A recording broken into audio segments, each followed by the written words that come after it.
Magandang araw mga kaibigan, ito po ang inyong balerina ng bayan, si Lisa Makuhay Lizalde na nag-aanyaya sa inyong samahan kami at ang aming mga espesyal na panauhin para sa kalahating oras ng masayang kwentuhan sa aming programang Art to Art, kung saan ang usapang sining at kultura ay para sa lahat.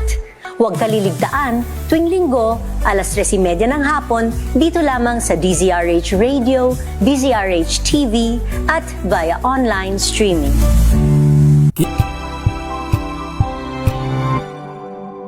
Curious ka ba sa maraming bagay? Kami na ang bahala dyan. Aalamin, tutuklasin at bibigyang linaw namin ang mga katanungang bumabagabag sa inyong isipan. Sa programa kung saan ang bawat sagot ay galing lamang sa mga eksperto. Ang Expert's Opinion, tuwing linggo alas 3 ng hapon, dito lang sa DZRH TV. Check na araw mga health checkers. Ang mabuting balita ng ating Panginoon. Kasama pa rin ang ating mga eksperto. Ito po ang inyong balerina ng bayan, si Lisa Makuhay Lizalde. Ito po ang Radyo Henyo sa DZRH. Una po ng isang magandang hapon. Kung good vibes ang hanap mo, dito ka na sa sigurado! Mula sa mga istoryang nagbibigay ng inspirasyon hanggang sa mga kwentong may dalang solusyon. Mga balitang pampagaan ang pakiramdam at pampaganda ng araw. Hindi lang basta good news, kundi the better news. Mula Lunes hanggang Biyernes, 1:00 ng tanghali sa DZRH TV. Check na araw mga health checkers. Pilipinas, Metro and Mega Manila, it's the midweek Wednesday. Malusog na gabi po, Luzon, Visayas, Mindanao. Magandang evening Luzon, Visayas at Kayong salamat sa inyong pagpaminaw, pagtanaw. Sa pagbabalik tanaw sa 87 taong legasiya ng DZRH, napagtagumpayan na ng kauna-unahang himpilan ng radyo sa Pilipinas ang iba't ibang pagsubok, kabilang na ang bangungot noong panahon ng ikalawang digmaang pandaigdig. Impormasyong naihatid ng himpilang KZRH ang siyang naging kaagapay ng mga Pilipino at nakasama hanggang sa nakamit ang kalayaan. At nang muling mapas sa kamay ng mga Pilipino ang kasarinlan, nagbukas din ang panibagong yugto para sa himpilan. Mula sa KZRH na kalaunay naging DZRH, ang mga balita at impormasyon ang nagsilbing gabay ng mga Pilipino. Naging hudyat ito ng panibagong simula at patuloy na paglago, kasabay ng pagsilang ng mga programang nag-iwan ng bakas sa kasaysayan at sa puso ng bawat Pilipino.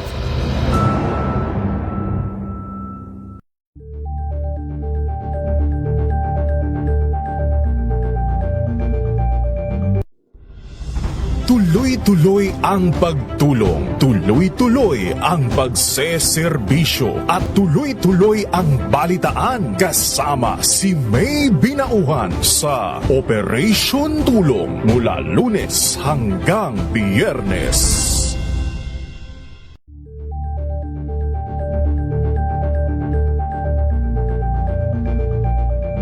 Ngayong ika-87 taon ang kauna-unahang himpilan ng radyo sa Pilipinas ang DZRH, patuloy pa rin magbabalita, magseserbisyo at magbibigay pag-asa sa iba't ibang sulok ng bansa.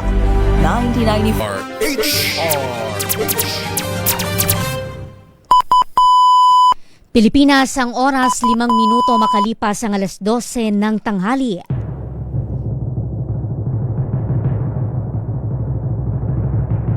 And the Golden Dove for Best Field Reporter goes to Giselle Ricafort, DZRH. Ito na ang 28th KBP Golden Dove Awardee, Best Field Reporter, si Giselle Ricafort sa Rapido Hataw Balita Sunday Edition. Sa mga balitang kailangan mong malaman, unang-una sa mga balita, RH Rapido Hataw Balita mula sa MBC Radio News Center Manila. RH Rapido Hataw Balita sa mga balitang pambansa, lokal, internasyonal at iba pa. RH Rapido Hataw Balita. At ngayon, narito ang inyong mga tagapagbalita, Josa Cruz at Jessel Ricafort sa RH Rapido Hataw Balita. RH Rapido Hataw Balita.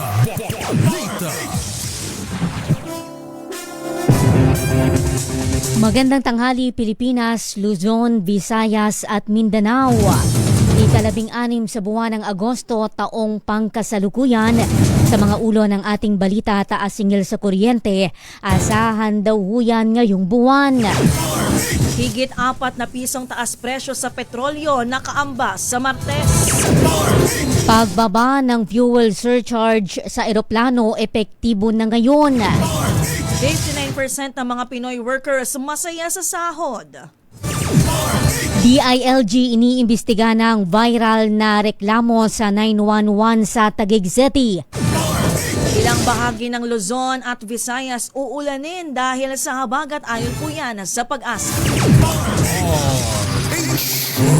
Rapido Hataw Balita. RH Weather News. Pilipinas muling makararanas ng mga pag-ulan simula ngayong linggo ng hapon. Ayon sa Pag-asa, humina na yung epekto ng habagat kahapon.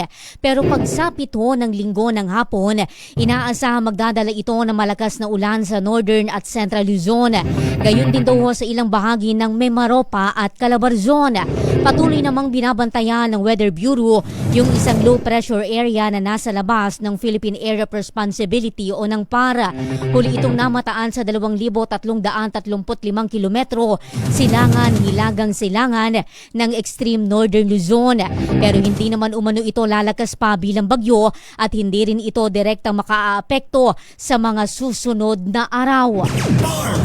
Umabot naman na sa 22 ang death toll at 17 ang sugatan dahil sa pinagsamang epekto ng bagyong Luis sa Maymay at Habagat. Ayon po yan sa pinakabagong datos ng NDRRMC. Pinakamarami ang nasawi sa Benguet na umabot sa 15, karamihan dahil sa mga pagguho ng lupa sa Baguio, Atok at La Trinidad. 3 naman ang nasawi sa Rizal at sa Batangas habang isa sa La Union. Kabilang sa mga naiulat na sanhi ng pagkamatay ang pagkalunod, rock slide, pagkabagsak ng puno, kuryente at ang pagguho nga po ng lupa. 3 naman ang patuloy na hinahanap sa Pangasinan, Batangas at sa Quezon. Umabot na sa 689 na milyong piso ang pinsala sa sektor ng agrikultura dahil sa mga nagdaang bagyo at epekto ng habagat. Ayon sa Department of Agriculture na itala ang pinakamalaking pinsala sa palayan na umabot sa 451 milyong piso kung saan tinataya na nasa 18,000 hektarya ng palayan yung naapektuhan. Sabi pa ng DA ang Pampanga ang pinaka naapektuhan na umabot sa 131 milyong piso ang pinsala, sinundan yan ng Nueva Ecija at ng Pangasinan. Habang tinataya na 2 milyong piso naman yung halaga ng pinsala sa mga alagang hayop, kabilang na yung manok. Nasa 40,000 paaralan o 40,000 schools sa bansa ang naapektuhan ng bagyong Maymay at ng habagat na nagdulot ng suspensyon ng klase at paggamit sa ilang classroom bilang evacuation centers. Ayon kay Education Secretary Sonny Angara, aabot sa 8 milyong mag-aaral ang naapektuhan ng mga kanselasyon ng klase. Nagdulot din ang masamang panahon ng pinsala sa ilang school properties, partikular sa mga classroom na binaha. Samantala, sinabi ng kalihim na kailangang magsagawa ng make-up classes para mabawi ang mga araw na nawala dahil sa class suspension. Ayon sa datos ng 2nd Congressional Commission on Education o EDCOM2, nasa 20 hanggang 30 araw ng pasok ang nawala dahil nga po sa suspensyon ng mga klase. Dahil sa nararanasan ng mga pag-ulan, tumaas ng halos 2 metro ang water level ng Angat Dam. Ayon sa Provincial Disaster Risk Reduction and Management Office na itala yung 181.7 metro sa naturang dam kahapon. Sa kabila nito, nananatili sa 42 cubic meters per second ang water allocation ng Angat Dam para sa Metro Manila at mga karatig lalawigan.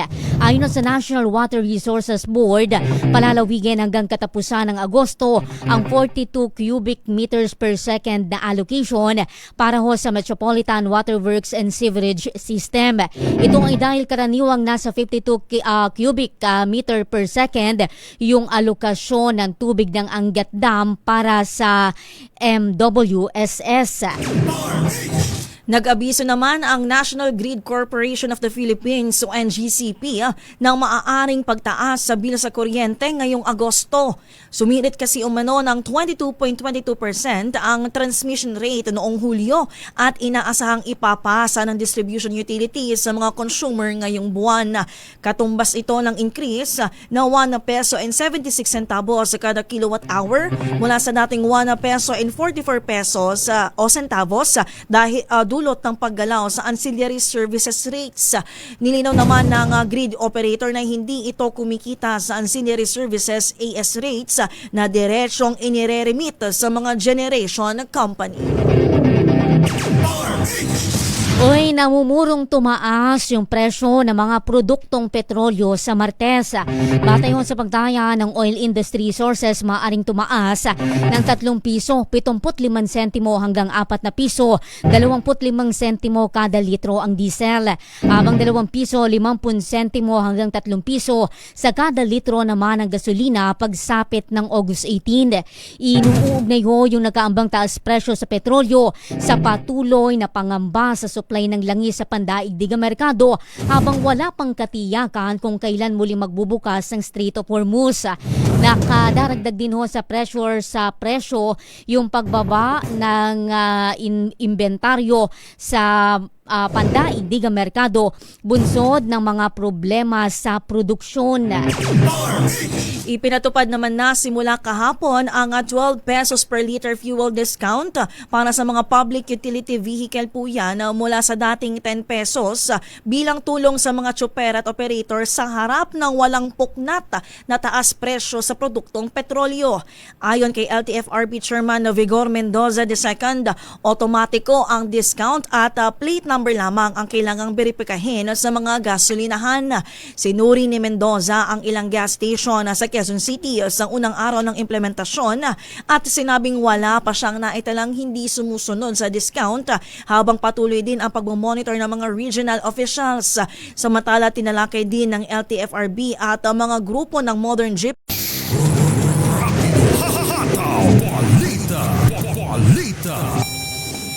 Pilipinas ang oras 12:15 ng tanghali.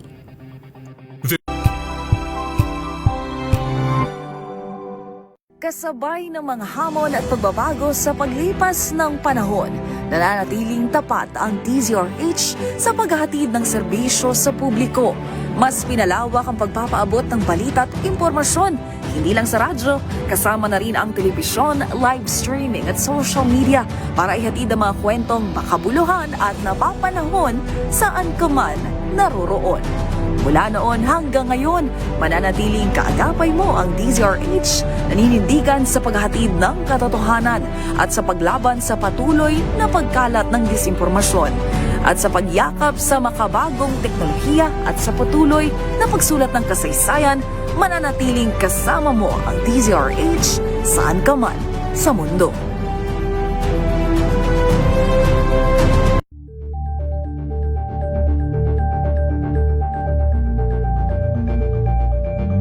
maagang balitaan, maagang usapan sa mga issue at balita. Kasama si Kuya Angelo Palmones sa Magandang Umaga Pilipinas. Mula Lunes hanggang Biyernes.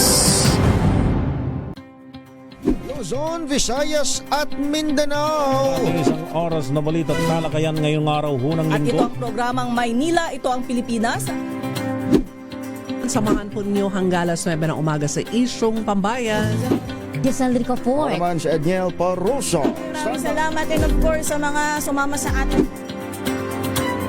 Luzon, Visayas at Mindanao, programang Ang Galing Mo Daw. Isang kwento, iba't ibang anggulo. Muli ako po, si Arnie. Mga balitang gigising sa inyong umaga. Mga balitang kailangan mong malaman. Mapapakinggan sa ACS Balita sa 2x2. Kasama sina Anthony Taberna at Jerry Baha. Lunes hanggang Biyernes. Check na araw mga health checkers. Ang mabuting balita ng ating Panginoon. Kasama pa rin ang ating mga eksperto. Ito po ang inyong balerina ng bayan, si Lisa Macuja Elizalde. Ito po ang Radyo Henyo sa DZRH. Una po ng isang magandang hapon. Alamin ang mga maiinit na isyung pambayan, mga balitang kailangan mong malaman, usapin sa pamahalaan, politika, ekonomiya at kabuhayan. Ito ang mga dapat mong malaman, pakialaman at pag-uusapan dahil kayo ang tinig ng mamamayan dito sa Damdaming Bayan.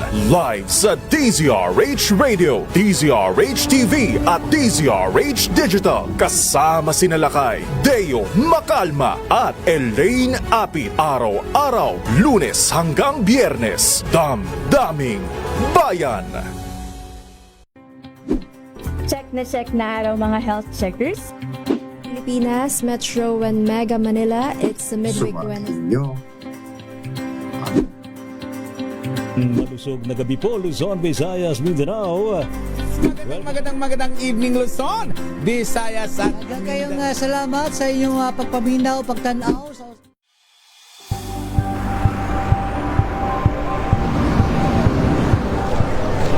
Pa rin ang ating mga eksperto. Dito lang sa Expert Opinion. Ito ang The Better News. TNVS, trending and value show. Kwento, iba't ibang anggulo. Dito sa Point. Bawat pananagutan ating tatalakayin dito sa Hoy. Bawal yan. Pilipino, dito lang sa DZRH. Matchable entertainment and lifestyle. Ito ang MBC TV Network News. Una sa Pilipinas, una sa Pilipino.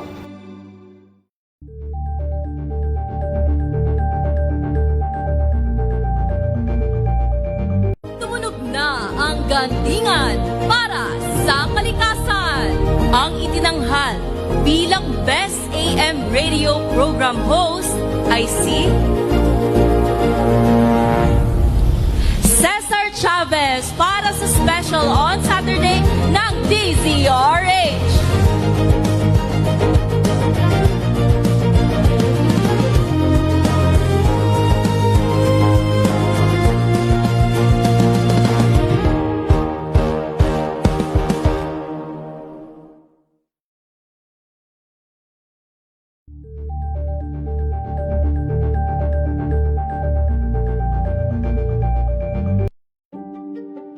Buklatin ang mga pahina. Pakinggan ang boses ng lipunan. Tunghayan ang mga issue mula sa ibang katayuan. Nakakalungkot kasi deserve ba namin ng ganito? Na hindi nila alam kung ano talaga yung kanilang mga karapatan. Yung gobyerno, tinulungan nila yung kanilang magsasaka. Pinapatahimik tayong lahat using various laws. Through education, kayang-kaya nating baguhin yung ganitong klaseng pag-iisip. Isang kwento, iba't ibang anggulo. Dito sa Point of View.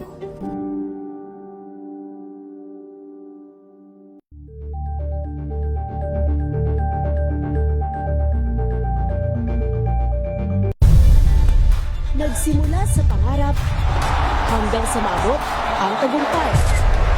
Iba't ibang kwento, iba't ibang mukha ng atletang Pilipino. mas pinalakas at mas pinaaksyon sa Match Point tuwing Sabado, 12:30.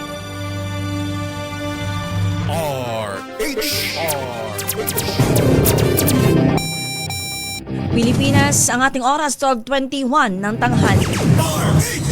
Mga senador, dapat hong ipaliwanag yung 24 na bilyong piso na Leadership Fund allocation. Sino nagsabi niyan? RH12, Manang Milky Rigunan. Manang Milky.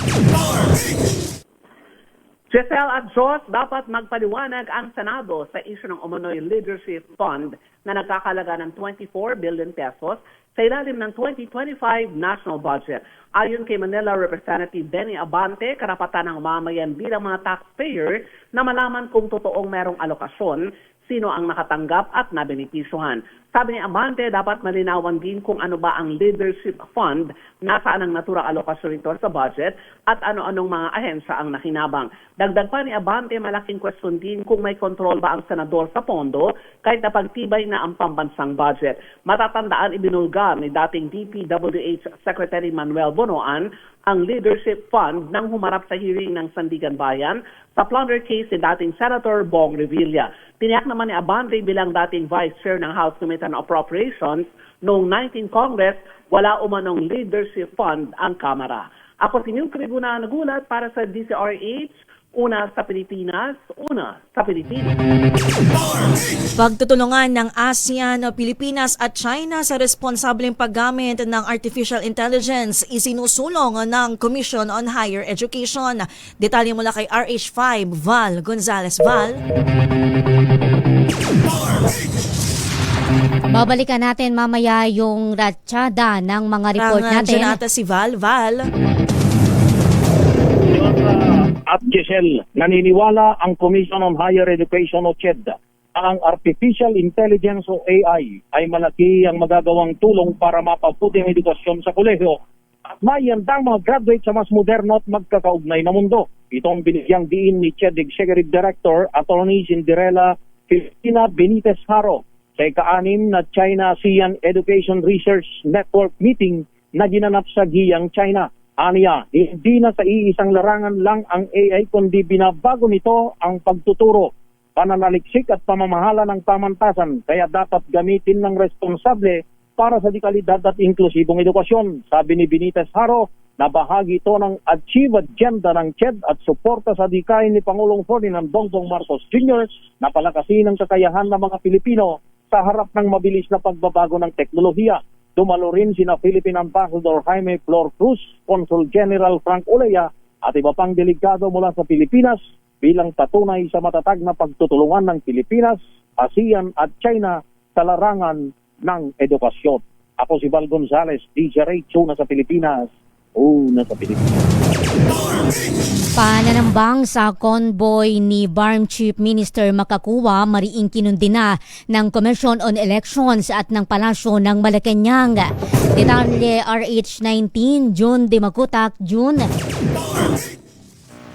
Yes, Giselle, mariing iniutos ni COMELEC Chairman George Garcia sa PNP at AFP na kilalanin at takpin ang mga salarin sa pananambang sa convoy ni Chief Minister Abdul Rauf Makakuwa sa bahagi ng National Highway ng Barangay Pito, Tuding Pinto at Maguindanao del Norte kahapong alas 4:45 ng hapon.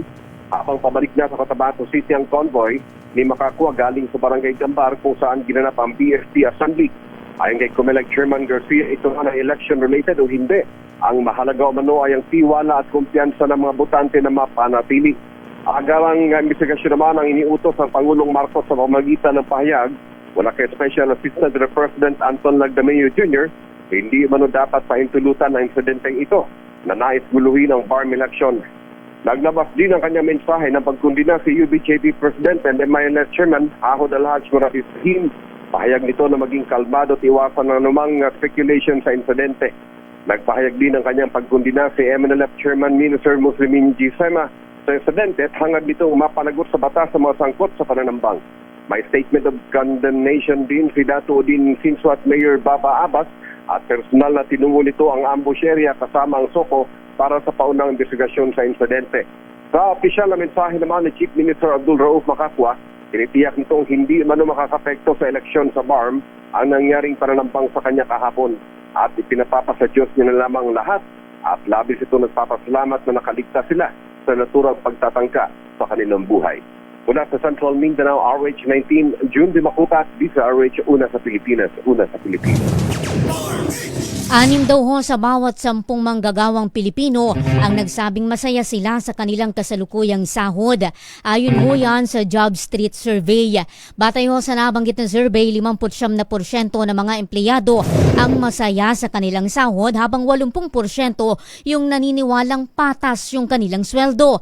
Gayunpaman, 45% ang nagsabing kulang pa rin yung kanilang kinikita upang matugunan yung pang-araw-araw na pangangailangan. Isinagawa ho yung online survey noong February 2026 sa mahigit 1,000 na kasalukuyang empleyadong Pilipino na may edad 18 hanggang 64. Agad naman na pinaiimbestigahan ni Interior Secretary John Vic Remulla ang nag-viral na reklamo laban sa 911 response para sa isang may sakit dyan po sa Taguig City. Umani ng simpatya sa social media ang post ng lalaking nagpasaklolo sa emergency hotline, ngunit namatayan din ng ama kalaunan. Reklamo nito, bukod sa mabagal na pagsagot sa kanyang tawag, kulang din umano sa equipment ang rumesponding ambulansya. Kahit siya ang nagpaparescue, ikinuwento ng lalaki na siya pa raw ang nagsagawa ng CPR sa kanyang ama kahit nasa presensya na ang dapat sana'y tutulong sa kanila. Tiniyak naman ni Remulla na sineseryoso nila ang naturang issue. Sinitaho ni Defense Secretary Gibo Teodoro ang patuloy na pag-ilag ng China sa isyu ng pag-aresto sa kanilang mga kababayang nasasangkot sa mga paglabag dito sa Pilipinas. Ayon sa kalihim, gumagamit ng squid tactic yung Beijing na sinasadya umanong magpakalat ng disinformation through avoidance o sa pamamagitan ng hindi pagsagot sa tinatawag niyang crucial issues. Ginawa ho ni Teodoro ang pahayag matapos ang banta ng China na gaganti ito sa pamamagitan ng pag-aresto sa 100 Pilipino na nagtatrabaho sa Beijing. Sabi ho ng Defense Secretary, isa itong blackmail at tangkang pangingialam sa law enforcement operations ng Pilipinas. Hindi naman patitinag ang otoridad sa law enforcement operations laban sa mga Chinese na nasasangkot sa mga paglabag sa kabila ng bantang ganti ng kanilang embahada.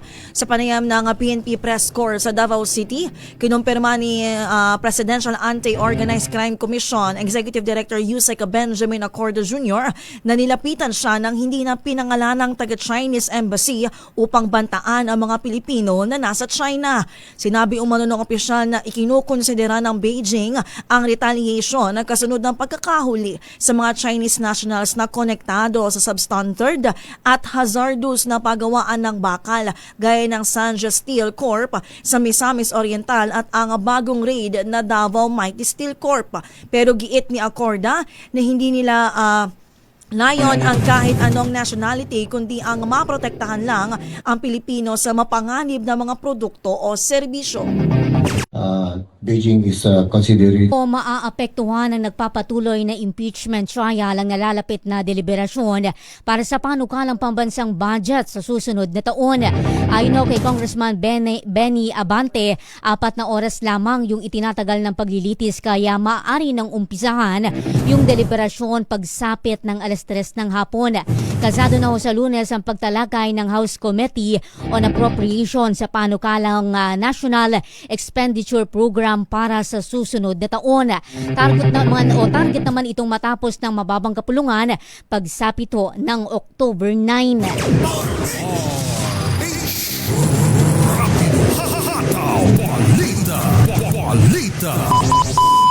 Pilipinas ang oras 12:30 ng tanghali. Ang oras na yan ay We've got you covered. From the hottest hits, exclusive interviews, kilig to the bones fan meet experience, and hataw performances of your favorite stars. Saturdays, 12 noon, dito lang sa DZRH TV. Luzon, Visayas at Mindanao. Isang oras na balita at talakayan ngayong araw hunang At ito linggo. ang programang Maynila, ito ang Pilipinas. Samahan po ninyo hanggang alas 9 ng umaga sa Isyong Pambayan. Giselle Ricofor. Naman si Edniel Paroso. Maraming salamat and of course sa mga sumama sa atin. Luzon, Visayas at Mindanao, programang Ang Galing Mo Daw. Isang kwento, iba't ibang anggulo. Muli ako po, si Arnie. Tambalang Anthony Taberna at Jerry Baha ang gigising sa inyong umaga dahil lalatay ang humahagupit na diskusyon at komentaryo Lunes hanggang Biyernes sa 2x2. Check na araw mga health checkers. Ang mabuting balita ng ating Panginoon. Kasama pa rin ang ating mga eksperto. Ito po ang inyong balerina ng bayan, si Lisa Macuhay Lizalde. Ito po ang Radyo Henyo sa DZRH. Una po ng isang magandang hapon. Ito ay bunsod ng naitalang 17 individual ng kanilang naaresto. Ang Metro Manila Development Authority o MMDA ang No Contact Apprehension Policy o NCAP sa Metro Manila. Sa ilang mga dokumento ay peke. Hindi rin legal ang employment na ipinangako sa kanila. Sa mata ng batas, mananagot ang sangkot at may sala. Dahil sa bawat paglabag, may karampatang parusa. Alamin ang mga pananagutan sa likod ng mga bawal. Dito sa Hoy! Bawal Yan! Tuwing Sabado, alas 11:30 ng umaga. Dito lang sa DZRH TV. Check na araw mga health checkers. Pilipinas, Metro and Mega Manila, it's the midweek Wednesday. Malusog na gabi po, Luzon, Visayas, Mindanao. Magandang evening Luzon, Visayas at kayong salamat sa inyong pagpaminaw, pagtanaw. Tumunog na ang gandingan para sa kalikasan. Ang nagkamit ng parangal bilang Best News Anchor ay walang iba kundi si Angelo Palmones ng Magandang Umaga Pilipinas, DZRH Radio 666 kHz.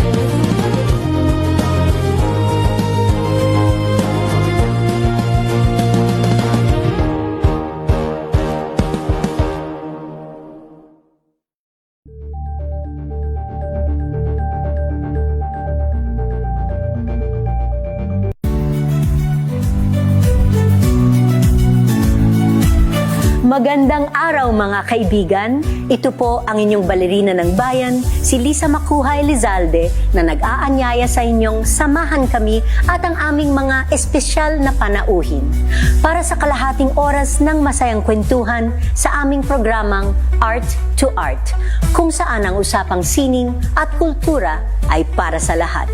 Huwag kaliligtaan, tuwing linggo, alas 3:30 ng hapon, dito lamang sa DZRH Radio, DZRH TV, at via online streaming.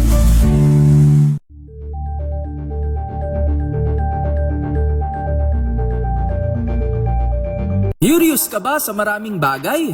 Kami na ang bahala dyan.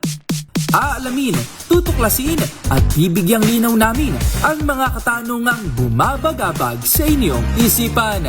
Sa programa kung saan ang bawat sagot ay galing lamang sa mga eksperto. Ang Expert's Opinion, tuwing linggo alas 3 ng hapon, dito lang sa DZRH TV.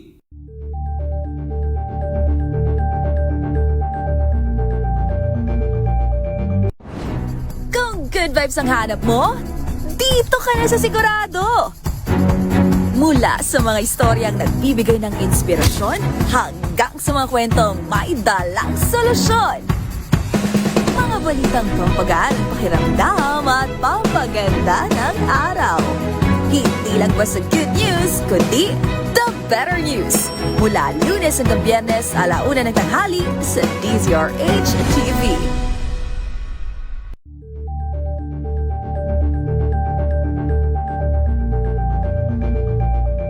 Sa pagbabalik tanaw sa 87 taong legasiya ng DZRH, napagtagumpayan na ng kauna-unahang himpilan ng radyo sa Pilipinas.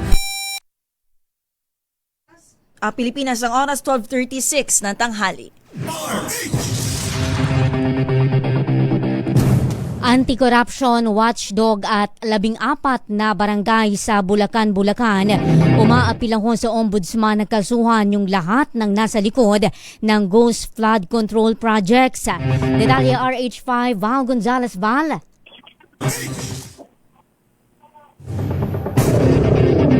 Go ahead, Val. Valji. Go ahead, Val. Babalikan natin mamaya yung report na yan mula ho sa Office of the Ombudsman. Sa detalye ho ng iba pa nating mga balita, tinatayang nasa 50 hanggang 100 kabahayan ang natupok ng malaking sunog sa P. Dandan Street, Barangay 51, Pasay City, Sabado ho yan ng hapon. Sumiklab ang apoy bandang 2:30 ng hapon at agad itinaas sa ikatlong alarma makalipas ang 3 minuto. Mabilis ho na kumalat ang apoy dahil sa magkakadikit at maliit na bahay na karamihan ay gawa ho sa light materials. Walang naitalang nasugatan o namatay sa mga residente, ngunit 8 aso yung namatay ho sa sunog.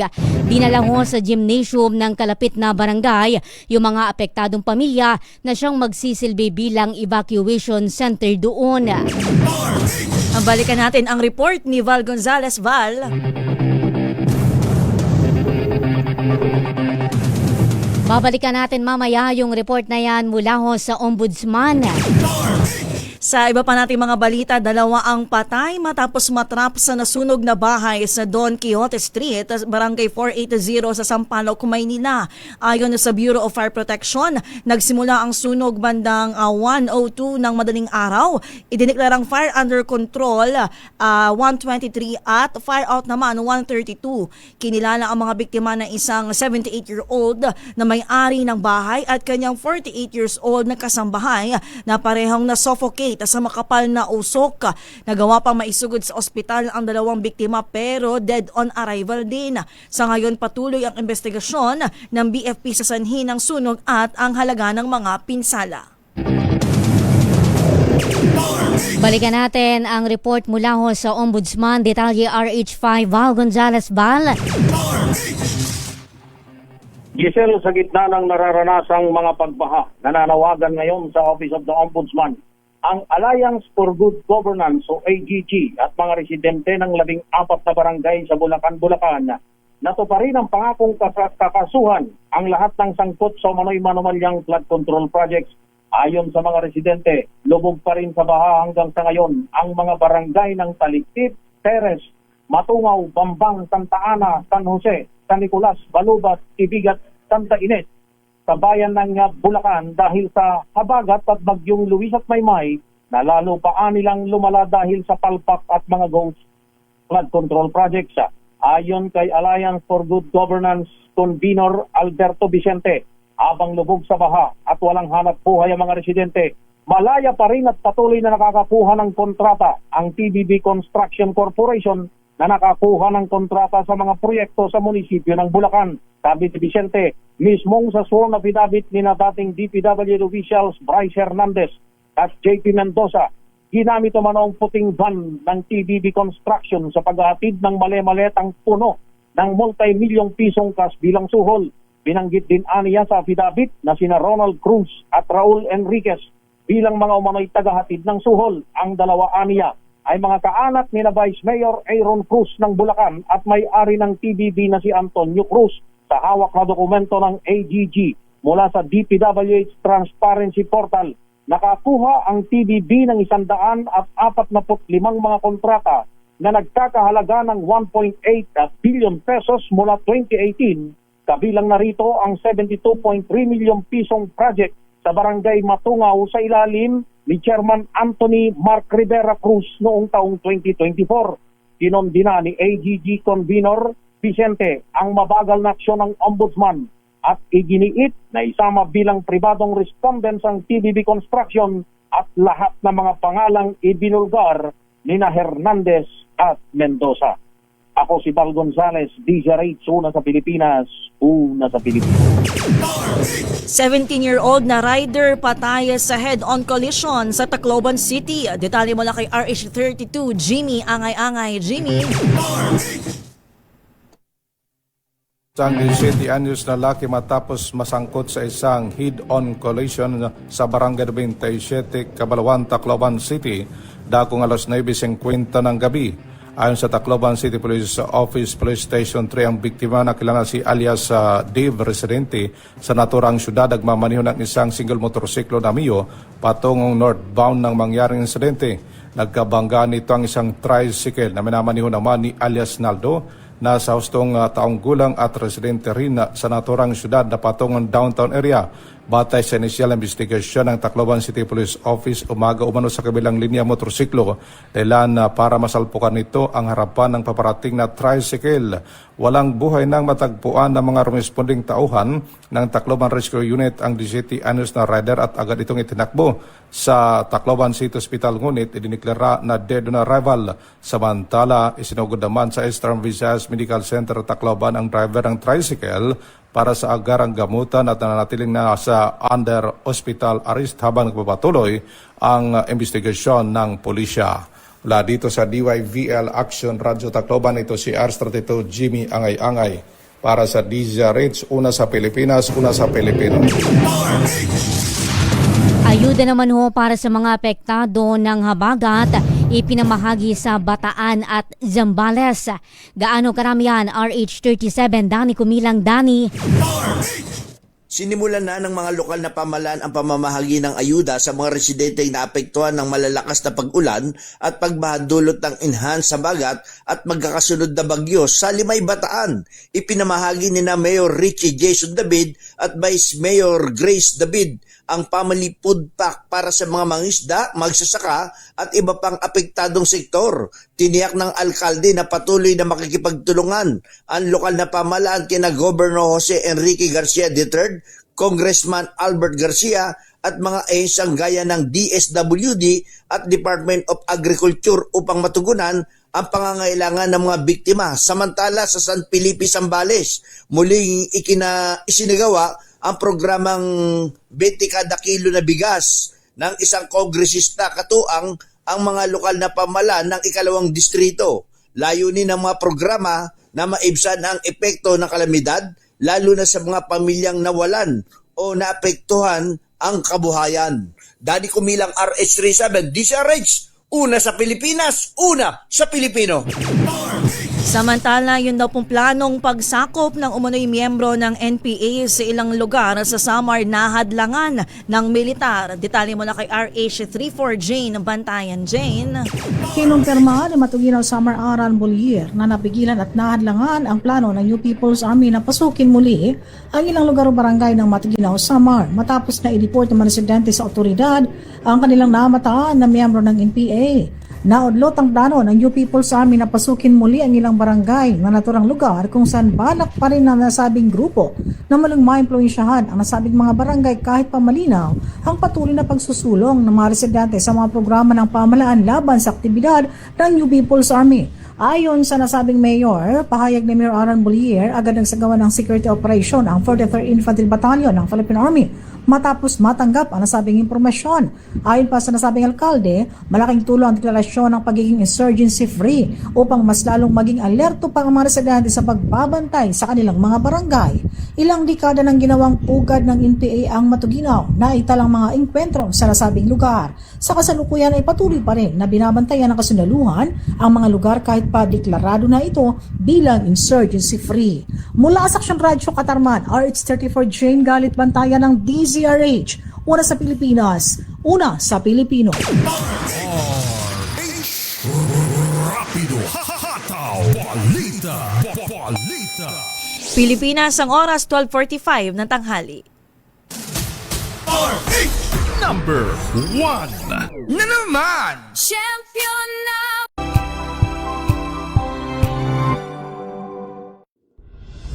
Tuloy-tuloy ang pagtulong, tuloy-tuloy ang pagseserbisyo at tuloy-tuloy ang balitaan kasama si May Binauhan sa Operation Tulong mula Lunes hanggang Biyernes. Check na araw mga health checkers. Ang mabuting balita ng ating Panginoon. Kasama pa rin ang ating mga eksperto. Ito po ang inyong balerina ng bayan, si Lisa Macuhay Elizalde. Ito po ang Radyo Henyo sa DZRH. Una po ng isang magandang Ngayong ika-87 taon ang kauna-unahang himpila ng radyo sa Pilipinas ang DZRH, patuloy pa rin magbabalita, magseserbisyo at magbibigay pag-asa sa iba't ibang sulok ng bansa. 1994 nga nang inilunsad ng One Nation, One Station sa inisyatibo ni MBC Media Group Chairman Mr. Fred J. Elizalde. Naabot ang nasa 97% ng populasyon sa Pilipinas gamit ang nationwide satellite broadcast. Patunay ang 20 relay stations mula Luzon, Visayas at Mindanao sa patuloy na dedikasyon ng DZRH sa loob ng maraming dekada.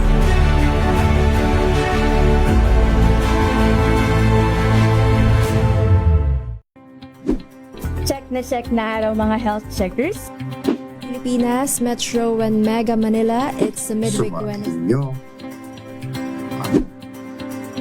Malusog na gabi po, Luzon, Visayas, Mindanao. Magandang evening Luzon, Visayas at kayong salamat sa inyong pagpaminaw, pagtanaw. Kasabay ng mga hamon at pagbabago sa paglipas ng panahon, nananatiling tapat ang DZRH sa paghahatid ng serbisyo sa publiko. Mas pinalawak ang pagpapaabot ng balita at impormasyon, hindi lang sa radyo, kasama na rin ang telebisyon, live streaming at social media para ihatid ang mga kwentong makabuluhan at napapanahon saan ka man naroroon. Mula noon hanggang ngayon, mananatiling kaagapan. Pilipinas ang oras 12:48 ng tanghali. Obligadong tumulong yung malalaking kumpanya sa pagbabawas ng basurang plastik. Ipinaliwanag ho ni DNR Secretary Miguel Cunha sa panayam ng Special on Saturday yung Extended Producer Responsibility Law na unang naipatupad ngayon sa ilalim ng Administrasyong Marcos. Ayon kay Cunha, layo nito na mabawasan yung basurang plastik lalo na't obligasyon ito ng malalaking kumpanya, partikular ang nasa likod ng plastic packaging. Sabi ho ng opisyal, posibleng mamultahan ng milyong-milyong halaga ang hindi tatalima sa nabanggit na batas. In this manner, kung yung itong obliged enterprises, rinireport nila kung gaano karami ang footprint ng kanilang plastic packaging for a year, and then obligado sila i-recover una 20%, tapos 40%, 60% hanggang 80% sa 2028. So right now we are at 40%. So we're at 40%. At obligado sila at medyo malalaki po ang mga penalty nito, Cesar. So ang initial penalty dyan, 5 million pesos for first offense. The second offense, 10 million. The third offense, 15 million. At may kaakibat pa po na cancellation ng kanilang business permit. Ang tinigon ni DENR Secretary Miguel Cunha sa panayam ng Special on Saturday. Samantala, kinumpirma ng Malacanang na 2 undersecretaries ng Department of Health o DOH ang nagbitiw sa pwesto. Ang mga nagbitiw na opisyal ay sina Yusek Randy Escolano at Glenn Matthew Bagaw. Itinalaga si Escolano bilang DOH Yusek noong August 1, 2025, kapalit ni Maria Rosario Vergere. Naharap siya sa reklamo sa Ombudsman kaugnay ng umano'y illegal na appointment at close procurement scheme sa DOH. Samantala nakaharap din sa graft at administrative complaints si Bagao dahil sa umunoy conflict of interest. Batay sa reklamo, isang kumpanya ang sinasabing pag-aari ng kanyang kapatid na nakakuha ng 140.99 million peso health infrastructure projects noong taong 2025 sa ilalim ng Health Facilities Enhancement Program ng ahensya. Arestado ang isang dating media personality ng National Bureau of Investigation dahil sa umano'y planong pagpatay sa alkalde ng San Miguel Leyte. Sa ulat ho ni RH32 Jimmy Angay-Angay, nagbayad umano yung suspect na si Alyasil ng 10,000 piso para ipapatay si Mayor Attorney Norman Sabdao. Nakuha ho sa entrapment operation yung sasakyan at cellphone ng salarin kung saan nakita yung pag-uusap o pagpaplano para patayin yung alkalde. Natuklasan naman sa paunang investigasyon na dating empleyado ni Mayor Sabdao, yung suspect na ngayon naman ay nagtatrabaho para sa kapatid nitong si Vice Mayor Estanislao Sabdao Jr. Samantala, dakuan natin ang Operation Tulong Report, ang Medical Livelihood at Legal Aid Program hatid ng Rotary Club of Mabini, Manila o marangkada ngayong araw daw po sa Barangay 174. Nandyan si Bea Acedo ng DZRH Operation Tulong. Bea. Marangkada na naman ang panibagong partnership ng DZRH Rotary Club of Mabini, Manila kasama ang 18 co-host ng Rotary Club sa pamamagitan ng medical mission at feeding program na isinagawa ngayong araw dito sa covered court ng Barangay 174, Caloocan City. Pinangunahan ito ng Rotary Club of Manila. Katuwang ang Eagles na layong magpahatid ng libreng serbisyong pangkalusugan at iba pang tulong sa mga residente ng komunidad. Kabilang sa serbisyong medikal ngayong araw, ang libreng vital signs na isinagawa ng katuwang ang Rotary Club of San Beda University College of Ising. Gayon din ang libreng medical check-up para sa mga bata at matatanda. Gayon din ang x-ray at pamamagitan ng libreng eyeglasses para sa matatanda. Bukod sa serbisyong medikal, handog din nila ang legal services para sa mga residenteng nangangailangan ng legal na gabay at impormasyon. Isinagawa rin ang seminar workshop gaya na lamang ng basic life support.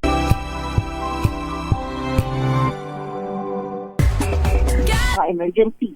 Kasabay nito, isinagawa din ang feeding program para sa ng outreach program. Sa programa, nahatid ng Barangay 174 ang mahalagang serbisyong pangkalusugan, legal at edukasyon bilang pagpapakita ng malasakit sa serbisyong komunidad. Ito si Bea Solano para sa DZRH, una sa Pilipinas, una sa Pilipinas. NBI personnel naman na nagamundaw ng barilan sa mga enforcer ng LTO. Pinagpapaliwanag. Detalye RH5 Val Gonzalez Val. Giselle, agad pinatawan ng 70 araw na preventive suspension ng driver's license ng isang personnel ng National Bureau of Investigation na naghamon ng barilan matapos itahin ang kanyang anak sa road obstruction sa City sa lalawigan ng Batangas. Ang insidente ay nagugas na isinagawang roadside enforcement operation ng mga law enforcers ng LTO at itahin ang sasakyang iligal na nakaparada sa National Highway at nakaharang sa trapiko. Tumanggi ang driver na ilipat ito sa tinakdang parking area at kinestyon pa ang otoridad ng mga enforcer habang nagpakilala gamit ang ID badge ng isang national government agency. Habang kinakausap ang driver, dumating ang kanyang ama sakay ng isang pick-up na nagpakilalang personnel ng NBI. Kinestyon din ang mga LTO enforcers. Sa gitna ng komprontasyon, nagbitaw man ito ng pahayag ng paghahamon ng barilan. Sa direktiba ni LTO Chief Assistant Secretary Mark Lanilao, agad nagpadala ang LTO ng show cause order sa rehistradong may-ari at driver ng pick-up na humarap sa LTO Central Office. Inatasan din na isuko ang blinkers at isailalim sa alarm status ang nabanggit na pick-up. Kabilang sa mga pagdibat na pinakarap ng mga ito, ang unauthorized, unlawful use of blinkers at improper person to operate a motor vehicle na maaaring nagresulta sa suspensyon o pagbawi ng lisensya. Iit ni Asik Lacanilao na ginagampanan lamang ng mga enforcer ng tungkulin para sa kaayusan sa kalsada at hindi dapat gamitin ang posisyon para hadlangan ang umiiral na batas. Ako si Val Gonzalez, DZRH, una sa Pilipinas. po sa Pilipinas. Nasagip naman ng National Bureau of Investigation ng isang dating beauty queen at 5 Russian na babae sa umano'y human trafficking operation sa isang luxury hotel sa Makati City. Arestado sa operasyon ng isang lalaking talent manager na sinasabing may-ari ng isang kilalang modeling agency. Ayon sa NBI, nakatanggap sila ng impormasyon na may mga pageant title holder, artista at modelo umanong iniaalok para sa commercial sexual exploitation. Sa entrapment operation, pumayag umano ang suspect na magbigay ng mga babae sa halagang 25,000 pesos bawat isa bukod pa sa komisyon. Agad siyang inaresto matapos tanggapin ang marked money mula sa NBI Pusher Operative. Nasa pangangalaga na ng Makati City Social Welfare and Development Office ang 6 na nasagip na babae. Nahaharap naman ang suspect sa kasong paglabag sa Expanded Anti-Trafficking in Persons Act of 2012. Arestado naman ho yung 44 anyos na babae matapos gumamit ng peking claiming stub sa isang relief good distribution sa Dagupan City. Ayon ho kay Dagupan City Police Director Colonel Arnold Solomon, nakakuha na dati ng ayuda yung babae at sinubukang makakuha ulit gamit yung duplicate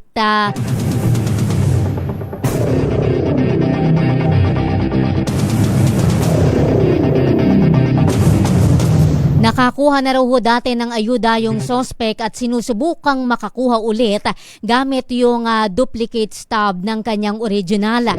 Nahuli ho ng barangay captain yung suspect sa gitna ng pamimigay ng ayuda sa isang paaralan sa Barangay Poblasyon alas 4:30 kahapon. Mga balita sa ibayong dagat. Ang Singapore ipinag-utos na kasuhan ang mga abuso sa artificial intelligence images. Report mula kay Don Carlos. Don. Diyos sa hihigpitan at parurusahan na ng bansang Singapore ang sinumang mang-aabuso sa artificial intelligence na ginagamit sa online sexual abuse na walang pahintulot gamit ang mga litrato ng sinumana. Ayon sa Singapore Home Affairs Department, sakop ng batas na epektibo bukas ang mga individual na nang-tatarget ng mga minor de edad sa pamamagitan ng mga pang-abusong edited AI images. Sa ilalim ng batas, pwedeng makulong ng 2 taon ng sinumang mapatutunayang ng abuso ng 14 anyos pababa habang 7 taong pagkakakulong ang mga abuso ng mga minor de edad na nakatira sa ibang bansa o overseas. Saad ni Home Affairs Department Minister Sim Ana, layunin ng batas na mabawasan o tuluyan ng alisin ang paggamit ng AI sa mga mapang-abusong gawain tulad ng pagma-blackmail at iba pang uri ng abuso. Sa report ng UNICEF, itinuturing na nakaalarma ang paggamit ng deepfake images kung saan 1.2 milyong kabataan na ang naapektuhan na kadalasang target ng mga may edad na kalalakihan. At yan ang balita mula sa ibayong dagat. Ito si Don Carlos ng DZRH. Una sa Pilipinas, una sa Pilipino.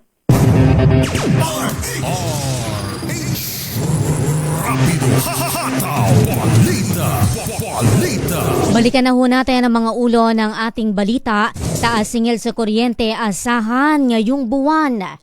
Higit 4 na pisong taas presyo sa petrolyo nakaamba sa Martes. Pagbaba ng fuel surcharge sa eroplano, epektibo na ngayon. 59% ng Pinoy workers masaya sa sahod. DILG iniimbestigahan ang viral na reklamo sa 911 sa Taguig City. Ilang bahagi ng Luzon at Visayas uulanin dahil sa habagat ayon sa Pag-asa.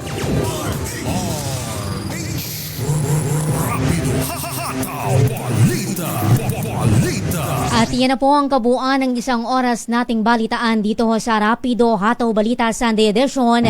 Kami po ang inyong nakasama. Ako po, Giselle Ricafort. Ako naman, Josa Cruzat. Pilipinas, 1 minuto bago mag-alauna ng hapon.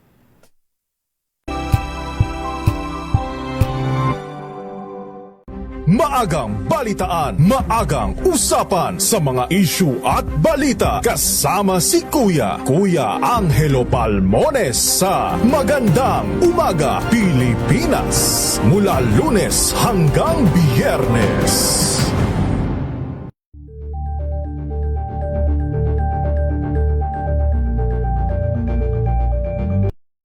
Mga balitang gigising sa inyong umaga. Mga balitang kailangan mong malaman. Mapapakinggan sa ACS Balita sa 2x2. Kasama sina Anthony Taberna at Jerry Baha. Lunes hanggang Biyernes.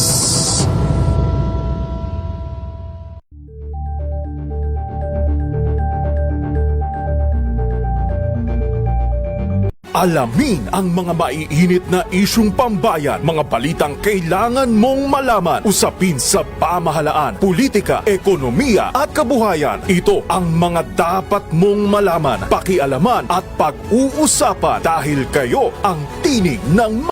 Wow, ang saya! Isang barangay na labada, puro mancha pa! Goodbye, pahinga! Mommy, isang laba lang yan sa Pride Bar Blue. May powerful stain-away enzymes na malupit sa dumit mansya. At di masakit sa kamay! Isang laba lang yan! Hello, pahinga! Hello, Pride Bar Blue! ACS! Tanggaling-galing mo! Smart dishwashing paste ko! Pritong ulam na masebo, plato at kaldero. Tanggaling for everyday. Ganyan pag smart ang dishwashing paste. May double tanggaling formula. Tanggalang sebo, tanggalang bakterya. Pahit para walang bahid, linis fantastic sa metal at plastic. Number 1 ko to. Tanggaling-galing mo, smart dishwashing paste. ACS. Tinesting, sinuri, siniyasan. Ang resulta? Super effective ang Shield sa pagpatay ng bakterya at virus. Shield Antibacterial Soap. Believe ang mga eksperto sa Philippine Nurses Association. At si Mami. Tiwala ako sa Shield. Shield Antibacterial Soap. Napatunayang mabisa. Ang mga nurse, tiwala. ACS. May nagbago. May arte. May budget. Kala nyo lang yon. So solid! White Rose Papaya, wow! White Rose! White Rose Papaya, wow! White Rose! White Rose Papaya! May glow up with a White Rose Papaya! White Rose Papaya. May puti power times 2 kasi may papaya at niacinamide. May shea butter and tea tree oil pa. Kutis sulit ang glow up. May glow up with a White Rose Papaya! White Rose Papaya. Kutis sulit ang glow up. ACS.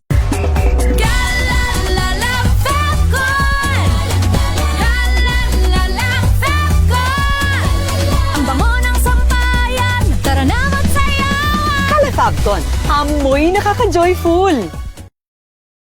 Ito nga pala si Kuya Jobert at ako isang komedyanteng Pilipino. Ako ngayon ay nandito na sa Calgary, Alberta, syempre sa Canada, and this is my MX3 story. Let's go! Medyo nagkakaedad na ako. Gusto ko rin syempre puro organic. Nagja-jogging ako, nagba-basketball ako.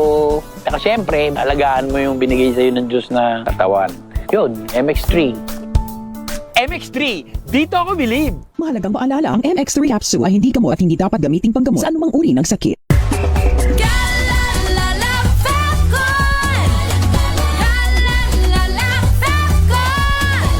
Ang bango ng sampayan, tara na magsayawan! Calefagton, amoy nakaka-joyful!